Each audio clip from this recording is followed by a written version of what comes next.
Well, here it is. It's my 1986 Toyota pickup. Everything on it is stock except for we got these period correct Kmart. There it is, Kmart fog lights that I wired in probably 6 months ago. Some KO2 tires, and of course some stickers, because you gotta have stickers. It's been a great truck so far. It's got 252,000 miles on it.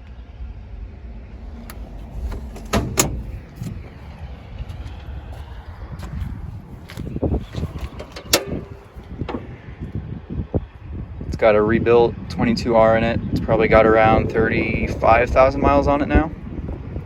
And the only thing that's not stock about this engine is the carb, which is a Weber 3236.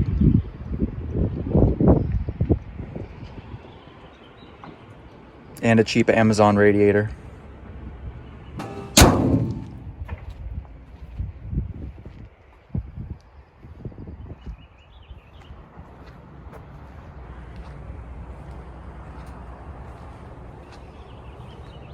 Stock exhaust, stock wheels.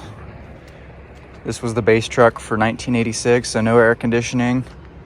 Oh, that's one thing I forgot too. Originally this did not come with power steering, so that was also added on a while back. It's been an Oregon truck all of its life. Spent a lot of time over in Sisters going back and forth to Portland, so it's made the trip over the pass quite a few times. Interior is pretty decent. Dash is cracked, just like pretty much every other 80s Toyota.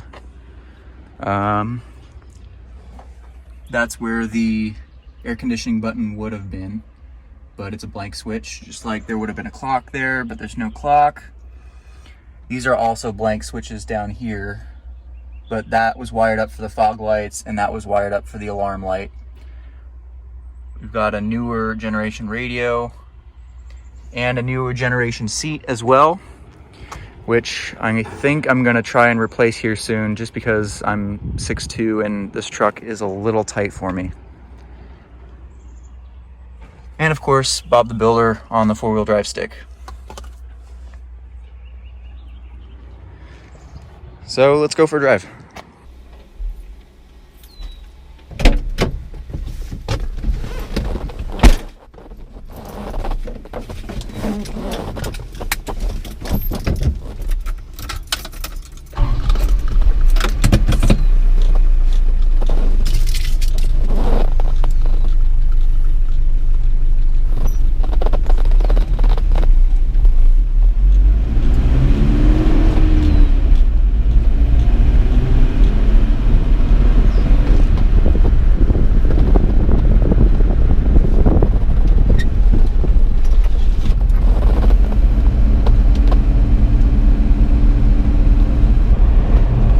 Tires I currently have on here are 39.5 by 30 by 9.5, 15. So they're a bit taller than the stock 28.5 inch tall Toyota tire that came on these trucks. The original tires that came on these trucks were 225, 75, 15, so they were just a little bit shorter. This is about the tallest tire I think I would like to run without a little bit more power upgrade or re-gearing. Honestly, I don't know why a lot of people modify these things. They're so capable stock as they are, and they drive so well. This is an 86, so it was the first year of the independent front suspension, which makes it a little bit better handling. But even with the independent suspension, it's very capable off-road for what I do.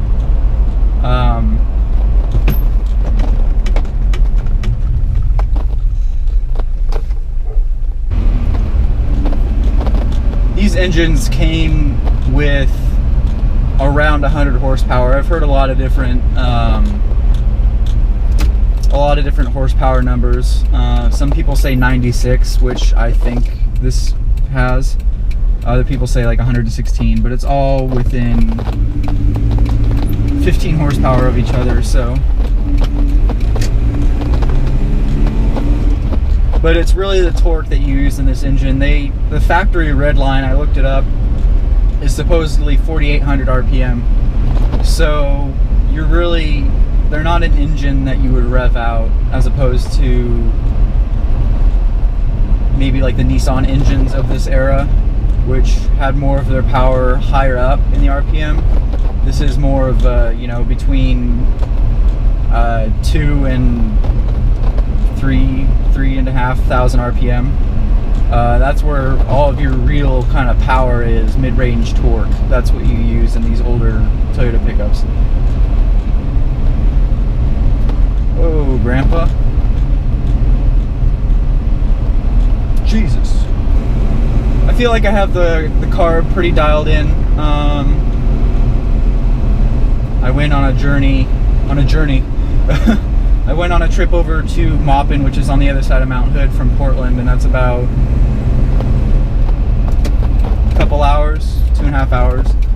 But we averaged 17.5, which is pretty good because we were going 75 the entire way back.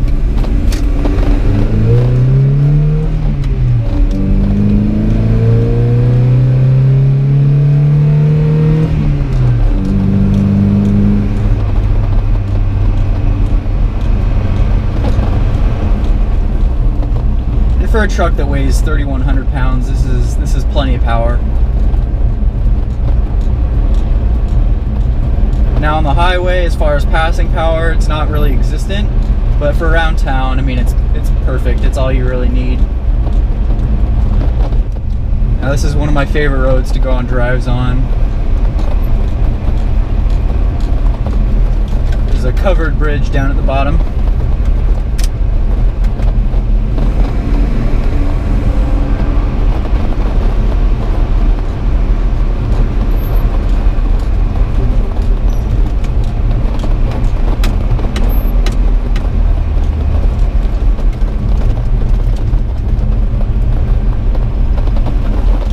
Of course, the Lexus pulls out right in front of us. We love that. Dang it. We'll just slow down here for a minute.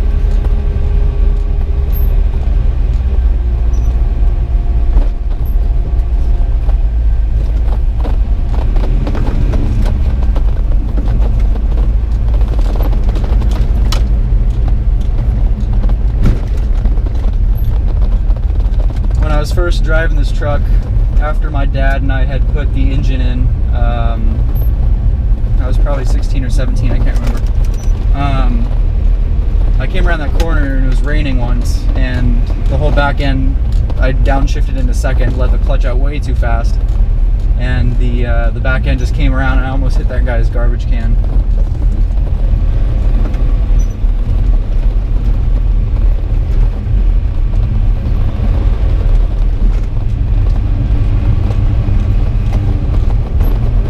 Here's kind of the cool part at the end of this road. There's a little covered bridge, cedar crossing.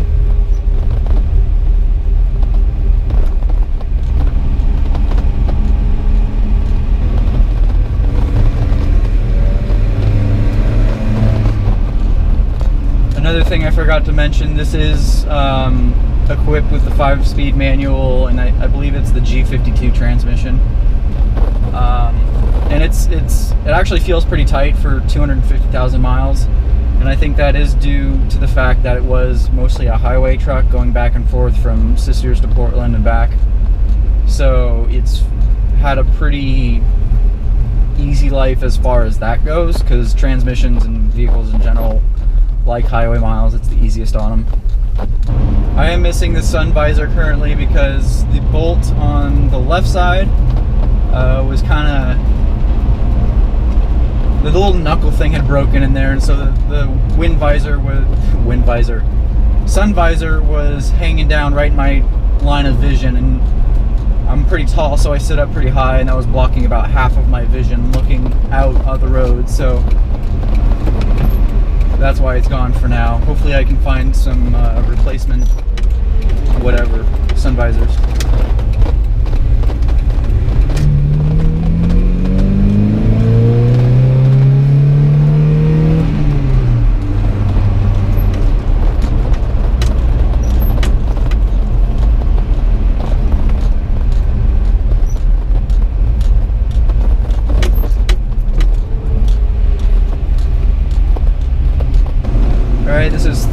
at 32 miles an hour. We're going to downshift.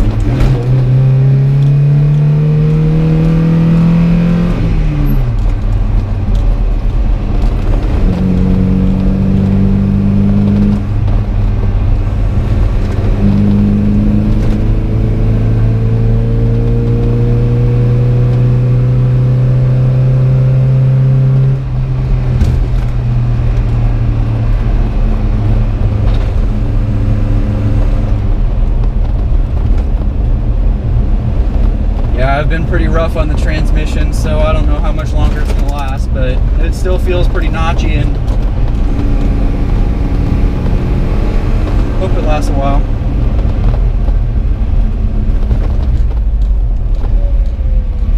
I will say the difference between having the stock carburetor and then switching on to the Weber 3236, I do notice an increase in power a little bit, and most of all the secondaries, when you go onto them, it gives them much deeper noise, even with the stock exhaust. So like if you listen now, I'm in the primaries, but if I go into the secondaries, it's a much bassier noise. And there was that in the original Aisin carburetor that came with these, but it wasn't quite as deep, I would say. So it's nice to have a little bit more sound, a little more power, especially in a vehicle that has not much power to begin with. If you guys have any recommendations on, places I could get some good OEM leaf springs for this thing, go ahead and comment below. They are starting to sag a little bit in the back. They're still fine and everything. It's just, it would be nice to bring it back to what it was. All right, one last pull in second.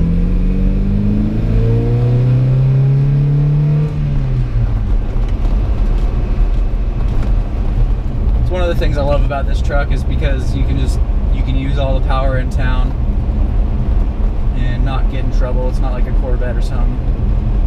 I mean, those two these two things aren't really comparable, but it's a vehicle that you can use 100% of the power and not get in trouble. So I hope you guys enjoyed this little video. Hope everyone's staying safe during these unprecedented times. I don't know how many times I've heard that. But yeah, wash your hands, wear a mask. That's what I've been doing. I got my mask right here. So stay healthy, everybody. Maybe I'll get out another video at some point during this. But yeah, happy quarantine.